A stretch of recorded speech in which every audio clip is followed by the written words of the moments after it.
मोनिका जोशी जी, राजस्थान से। राधे राधे महाराज जी। महाराज जी, मेरे पति कुछ भी अगर मेरे से काम कराना हो तो नाम जप का लालच देते हैं। मुझे पियर जाना है तो 50,000 नाम करना वाह, पड़ेगा। मेरे को लड़ाई हो गई है तो फिर बात मेरे को फिर से करनी है तो 10,000 नाम जप बहुत करना सुंदर। पड़ेगा। कहाँ है यहाँ पति? आपके पति है? यहाँ नहीं आए? आए आए होते तो हम उनका स्वागत करते। कभी मैसेज करती हूँ तो फिर अगर रिप्लाई नहीं आता तो राधा राधा लिखो तो फिर नाम। क्या बात है, बहुत सुंदर, बहुत सुंदर। हम हमारी बात जरूर उनको कह देना कि बाबा ने प्रणाम कहा है आपको।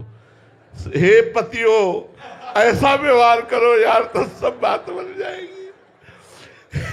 ऐसा व्यवहार, हम तो कह रहे पति ऐसा व्यवहार करे, पत्नी डबल करे। उस पतियों को सुधारने के लिए कि तुम शराब नहीं पियोगे, तुम मांस नहीं खाओगे, तुम गंदे आचरण नहीं करोगे, तुम राधा नाम जप करोगे, हम तुम्हारे को बहुत प्यार करेंगे, तुम्हारी बहुत सेवा करेंगे, तुम्हारी आज्ञा का पालन करेंगे। ये जीवन कृतार्थ हो जाए। किसी भी भाव से सही भगवान नाम का उच्चारण जीव का परम मंगल हो जाता है। जिस दिन से राधा शुरू किया उस दिन से तुम्हारे परम मंगल की, परम सुख की नींव पड़ गई।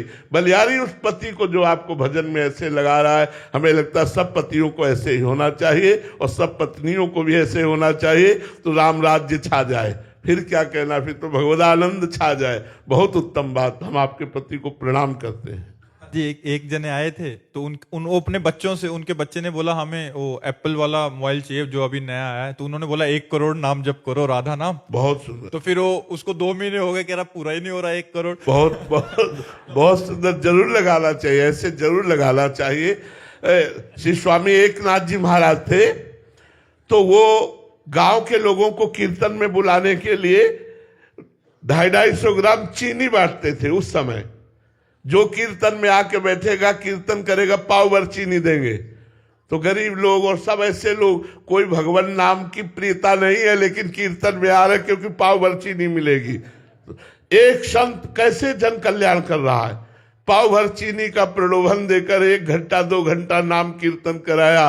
राम कृष्ण हरि, जय जय राम कृष्ण हरि। उनका मंगल हो गया, उनका कल्याण हो गया। मर जी, बिना भाव से जपे भी हो जाएगा। हाँ, भाव कुभाव अनख आलसहु, नाम जपत मंगल दिसि दसो। बिना भाव के भी, बिना भाव के जहर पियोगे तो मरोगे कि नहीं मरोगे? तो फिर बिना भाव के राम नाम जप करोगे, तुम्हारा कल्याण हो जाएगा, पक्का हो जाएगा। अगर तुम भजन करते हो तो लोक परलोक के सारे सुख तुम्हारे चरणों में गिरेंगे। कैसी बात करते हो, भजन बहुत बड़ी चीज है। तो अगर लौकिक वस्तु भी चाहिए तो नाम जप करो, पारलौकिक चाहिए तो नाम जप करो। हमारी प्रार्थना मान लो, तुम्हारा मंगल हो जाएगा। नाम जप से सब ठीक हो जाएगा, सब ठीक हो जाएगा। केवल आप नाम जप करो, भाव कुभाव अनख आलसहु, नाम जप मंगल दिसि दसहु। मर जी, एक बार लगने की बात है। हम जो प्रश्न भी पढ़ते हैं, बहुतों के अनुभव होते हैं, बट एक बार लग गया, आगे चल के तो खुद ही महाराज जी वो रास्ता। देखो, कई बार हमको मन हमें नीचा दिखाता है कि यार तुम्हारे अंदर गंदी बातें हैं तो तुम नाम जप क्यों करो। ऐसी बातें कभी कभी प्रेरित करता है। तो हमें चाहिए कि जब हम गंदी बात नहीं छोड़ सकते तो नाम भी नहीं छोड़ सकते। करना नहीं, हम उदाहरण नहीं दे रहे। एक पत्नी आकर के बोली कि मेरे पति वो शराब पी के चतुरासी जी का पाठ करते और राधा नाम कीर्तन करते। बोलो महाराज जी, उनकी गति क्या होगी? तो हमने कहा एक दिन चतुरासी जी और राधा नाम उनको शराब से मुक्त करेगी। एक दिन ये भगवत चरणारविंद की आसक्ति प्रकट होगी और उनको ग्लानि होगी और वो महात्मा बन जाएंगे। छोड़ दिया महाराज जी आपकी जानकारी। अच्छा, हाँ, तो हमें ये जानकारी नहीं थी, लेकिन उन्होंने ये जानकारी दी थी कि पी करके पाठ करते हैं। तो हमने कहा करने दो, एक दिन वो छोड़ देंगे, एक दिन उनका परम कल्याण हो जाएगा। हम सबसे प्रार्थना करते हैं, यदि बुरे आचरण नहीं छोड़ सकते तो राधा नाम पकड़ लीजिए। इसको क्यों छोड़ रहे हो भाई?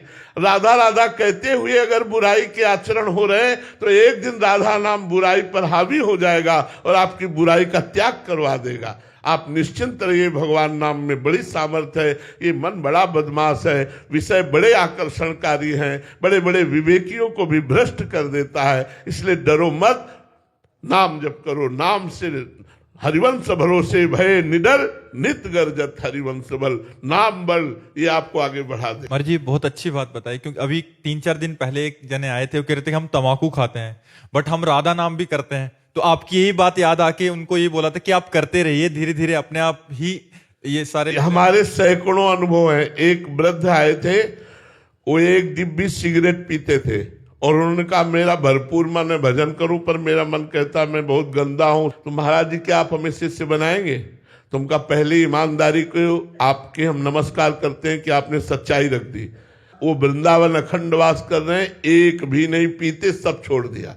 अगर हम पहले ही दिन कह देते कि हम तुम्हें दीक्षा नहीं देंगे क्योंकि तुम सिगरेट पीते हो, पहले सिगरेट छोड़ के आओ, तो कभी ऐसा नहीं होता। हमने उनको अनुमति दी कि आप जो डिब्बियों के डिब्बे पीते हो धीरे धीरे कम करो।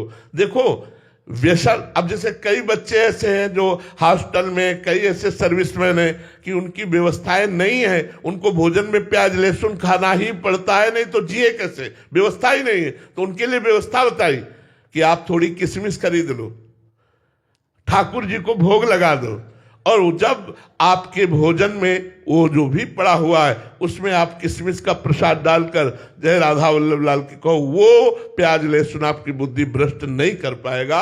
लेकिन आप नाम जप करो, भजन करो, चाहे प्याज लहसुन भी खा रहे हो तो भजन करो, भजन छुड़वाएगा तुमसे, भजन तुम्हें निर्विकार करेगा। वो घोर तमोगुणी है, इसलिए हमारे अध्यात्म मार्ग में उसे बिल्कुल निषेध किया गया है। घोर तमोगुणी है। लेकिन जिनके पास ऐसे व्यापार है, ऐसी नौकरी है, ऐसे हॉस्टल में बच्चे पढ़ते हैं कि जिनको भोजन ही वही मिलता है रसोई से, अब वो कहते हैं हम भजन नहीं करेंगे तो जीवन बेकार हो जाए। लेकिन इस पद्धति से खाओ, अब ठाकुर को भोग लगा लो किशमिश का, और उसमें प्रसादे सर्व दुखा नाम हानिरस्य उपजाते। एक बूंद गंगा जल में यदि एक टैंकर पानी डाल दिया जाए तो उसे पूरे को गंगा जल ही कहा जाएगा, इसलिए प्रसाद स्वरूप हो जाएगा। भजन करो, खूब भजन करो, खास बात भजन करना है। भजन करोगे सब विकार नष्ट हो जाएंगे, मंगल हो जाएगा। भजन नहीं होगा, ये छोड़ो, विकार छोड़कर भजन करे कभी नहीं कर पाओगे। भजन करोगे तो विकार छूट जाएंगे। इसलिए गोस्वामी तुलसीदास जी ने एक सिद्धांत रखा, बिगड़ी जन्म अनेक की अब ही सुधरे आज। पहली बात हुई राम को, फिर दूसरी बात नाम जप, फिर तीसरी बात तज कुसुमाज। ये गंदे आचरण छोड़ने की बात पहले नहीं कही क्योंकि छूट ही नहीं सकते। पहले भगवान की शरण में आओ और नाम जप करो, फिर ये गंदे आचरण अपने आप छूटने लगेंगे, तुम्हारा हृदय जलने लगेगा। आज के बाद नहीं करूंगा, प्रभु मुझे क्षमा करो, ऐसा हृदय में पश्चाताप होगा और आप छोड़ देंगे।